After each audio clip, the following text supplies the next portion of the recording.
Ce cours traite du magnétisme. Alors, le magnétisme recoupe un ensemble de phénomènes physiques qui trouvent des applications dans de très nombreux domaines technologiques qui vont de l'énergie à la transmission d'informations par ondes radio ou optiques. Alors, bien entendu, à condition d'étendre ce concept du magnétisme à l'électromagnétisme. Ce que nous allons voir dans ce cours, ce sont les éléments qui constituent les fondements du magnétisme. Alors, plaçons-nous quelques instants dans un contexte historique avec cette frise chronologique. Donc, sur cette frise, on peut voir certaines dates clés de l'électricité et de l'électromagnétisme. 1800, c'est l'invention de la pile par Alessandro Volta, qui est un physicien italien. 1820, c'est l'expérience de Christian Ørsted, qui est un physicien danois et qui démontre qu'un courant électrique circulant dans un fil dévie l'aiguille d'une boussole. À la même date, André-Henri Ampère montre un effet similaire mais amplifié lorsqu'un courant circule dans un solénoïde, c'est-à-dire une bobine. 1827, c'est la découverte par le physicien allemand Georges Simon Ohm que la tension au bord d'un conducteur est proportionnelle au courant qui la traverse.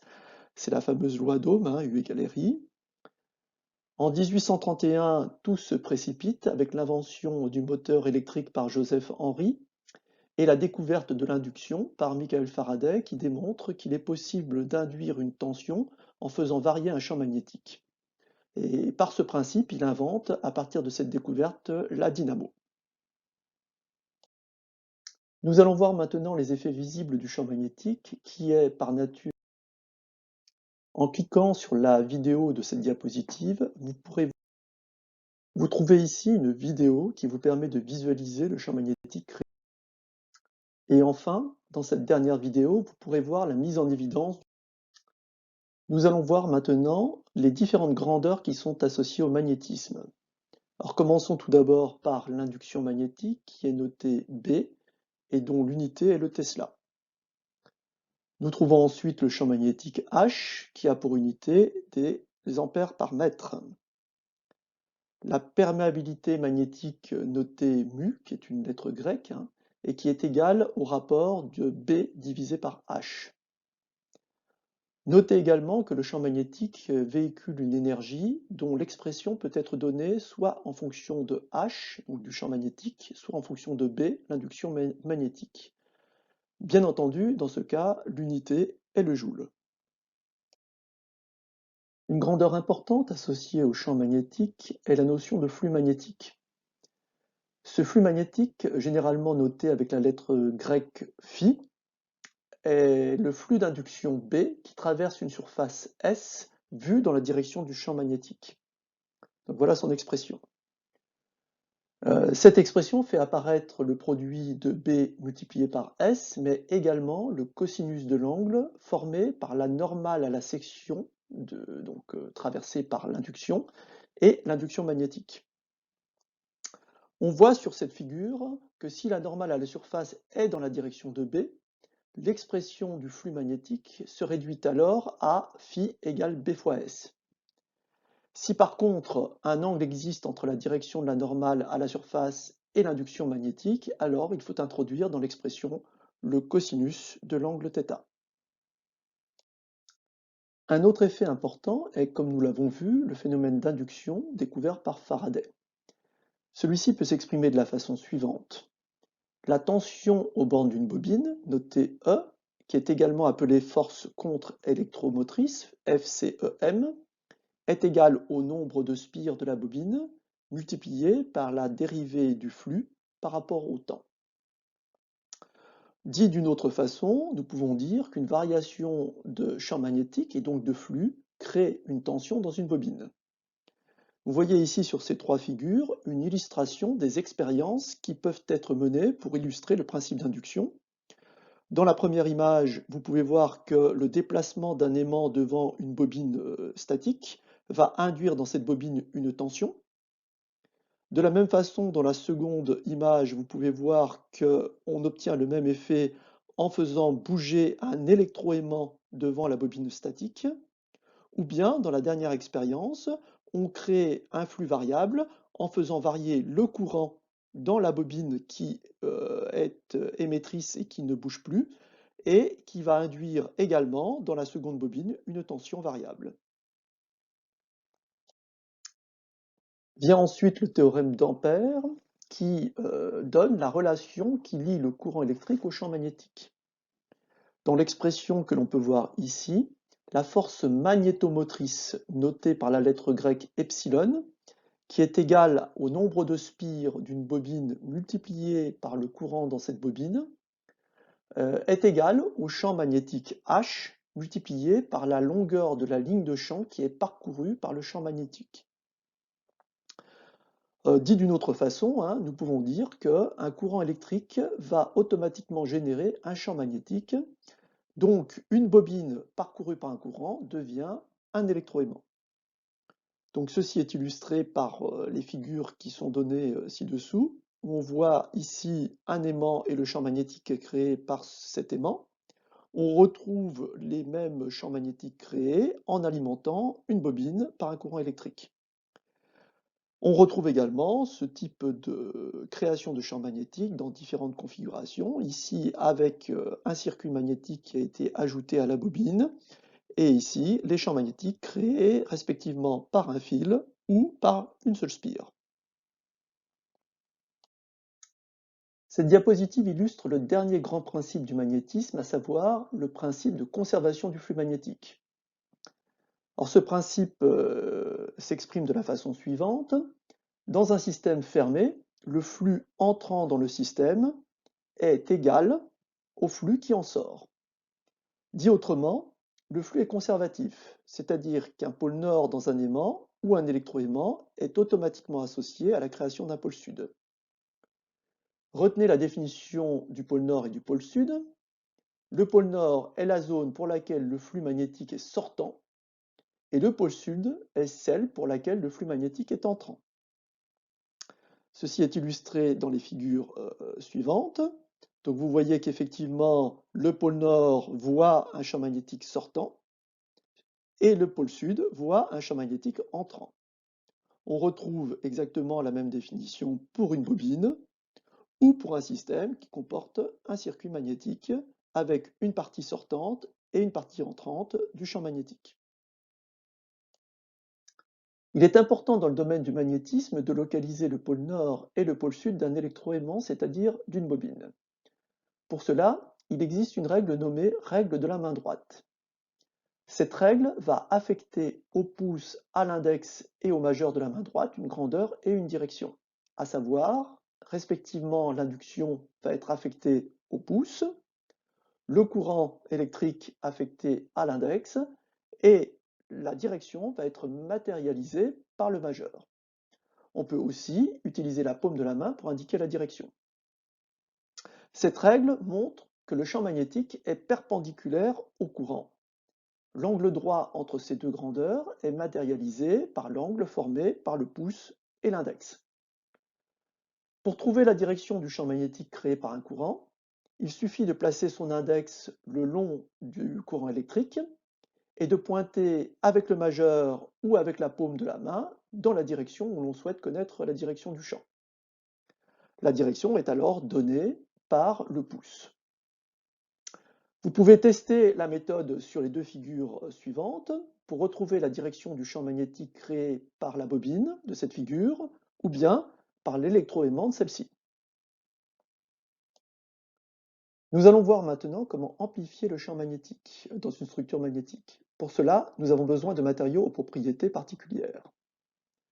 Prenons tout d'abord le cas d'une bobine sans ce type de matériaux. Les lois du magnétisme nous montrent qu'une bobine n'est pas capable de produire une induction B importante, à moins qu'elle possède un nombre de spires très important, N, ou qu'elle soit parcourue par un courant I très important. Ceci n'est en général pas possible, car les conducteurs ne peuvent supporter de tels courants. En effet, le coefficient multiplicatif qui apparaît dans cette équation, c'est-à-dire μ0, la perméabilité magnétique du vide ou de l'air, est une constante qui est extrêmement petite, puisqu'égale à 4π fois 10 puissance moins 7.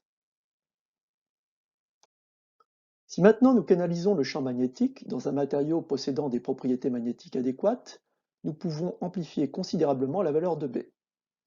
En effet, certains matériaux possèdent des perméabilités magnétiques μ considérablement plus élevées que celles de l'air. Cette perméabilité magnétique est alors caractérisée par le coefficient multiplicatif μr qui correspond à la perméabilité relative du matériau. Cette perméabilité relative, qui correspond donc à un coefficient d'amplification dans l'expression précédente, est comprise entre quelques dizaines et quelques centaines de milliers. Si nous nous plaçons maintenant au niveau du matériau magnétique, le coefficient d'amplification du matériau est lié à la présence de millions de domaines magnétiques au sein de celui-ci, qui vont progressivement s'orienter dans la direction du champ magnétique H créé par la bobine et aider ainsi à augmenter la valeur de l'induction créée dans l'ensemble du matériau. Or, si on regarde dans les détails le comportement de ce matériau, on constate que ce comportement est fortement non linéaire. Si on considère la première partie de la courbe qui est ici, on trouve effectivement une caractéristique qui est proche de celle d'une droite qui passe par 0 et qui va correspondre à une perméabilité relative μr quasi constante. Cependant, au-delà d'une certaine valeur de champ magnétique, on constate que la courbe se couche et donc que la perméabilité magnétique baisse très rapidement. On dit alors que le matériau magnétique sature.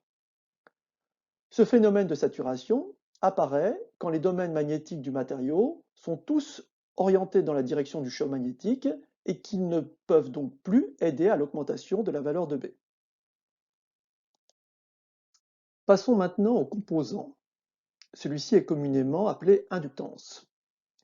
Donc à un fil conducteur avec ou sans circuit magnétique est associée la notion d'inductance, dont la valeur est généralement notée L. Son unité est le Henry. Le symbole électrique d'une inductance est le suivant. À une bobine est associée une équation électrique liant le courant à la tension. Dans cette équation apparaît l'inductance de la bobine ainsi que sa résistance. La tension comporte deux termes, un terme qui est lié à la résistance de la bobine, R fois I, et un autre qui est appelé force contre-électromotrice et qui, lui, est proportionnel à la dérivée du courant. Pourquoi une bobine se comporte-t-elle ainsi? Alors, pour répondre à cette question, il faut comprendre que ce comportement est lié au comportement magnétique de la bobine. En effet, si nous utilisons les équations du magnétisme, nous trouvons d'une part que le champ magnétique est proportionnel au courant dans la bobine, et d'autre part que le flux magnétique est proportionnel au champ magnétique. Nous obtenons donc que le flux magnétique, phi, est proportionnel au courant. Alors, le coefficient de proportionnalité entre les deux grandeurs est appelé réluctance. Il est noté R et il ne dépend que de la géométrie du circuit magnétique, sa longueur, sa section, et des propriétés magnétiques du matériau qui constitue ce circuit. Cette relation liant le flux au courant a été proposée par le physicien anglais John Hopkinson et représente la relation décrite ici. Donc nous montrons ainsi que le flux magnétique est proportionnel au courant. Par ailleurs, la tension en borne de la bobine est donnée par le phénomène d'induction qui a été découvert par Faraday. C'est-à-dire que la tension aux bornes d'une bobine est égale à la somme de la force contre-électromotrice E plus la chute de tension relative à la résistance de la bobine. Nous avons vu que la force contre-électromotrice est proportionnelle à la dérivée du flux magnétique.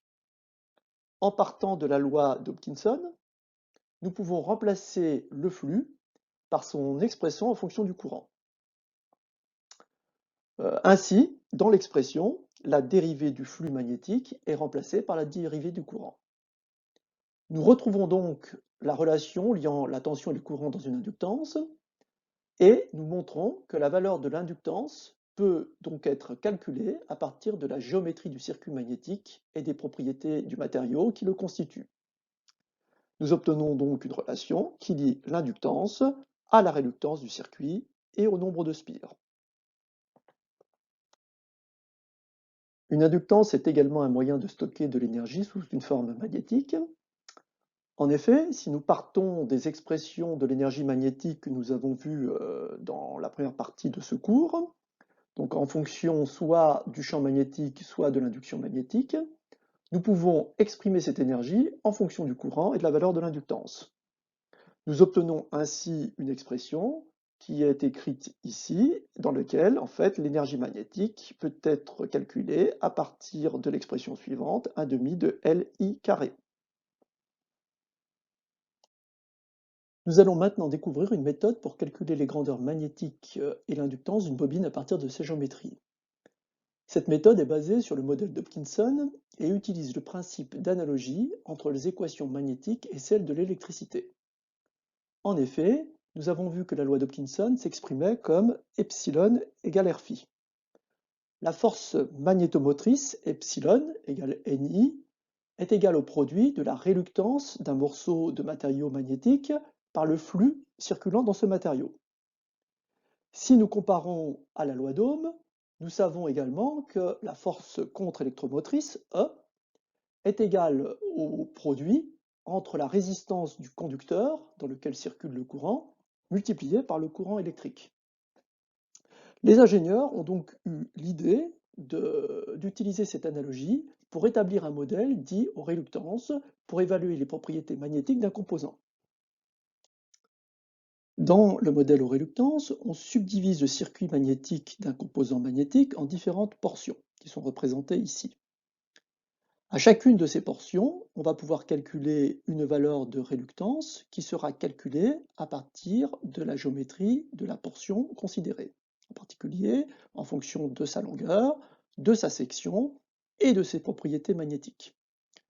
Dans le modèle électrique équivalent, on représentera cette portion de circuit magnétique par une résistance et on affectera à cette résistance les valeurs R1, R2, R3 et R4.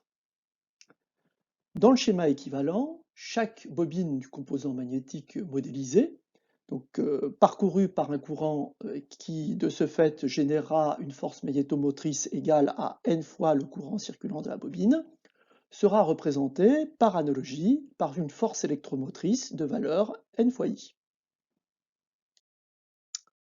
Le modèle aux réluctances équivalent donc au composant magnétique qui est représenté ici à gauche est donc le suivant. Donc on retrouve les quatre résistances représentant les quatre réluctances des portions de circuit magnétique, ainsi que la force électromotrice représentant la force magnétomotrice générée par la bobine du circuit.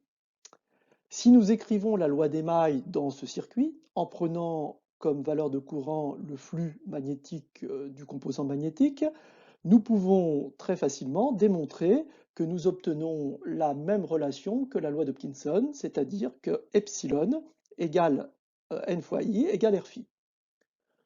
Le schéma équivalent permet donc de retrouver la relation d'Hopkinson avec les outils du génie électrique. En associant la relation d'Hopkinson, epsilon égale Rφ, à la relation liant le flux magnétique au courant, c'est-à-dire Φ égale L sur N I, nous pouvons retrouver la valeur de l'inductance que nous avons démontrée précédemment, à savoir L égale N carré sur R. Le modèle équivalent aux réluctances est donc une excellente méthode qui permet à la fois de calculer les grandeurs magnétiques, l'induction, le flux, dans un circuit, ainsi que l'inductance d'une bobine à partir de la géométrie de cette dernière.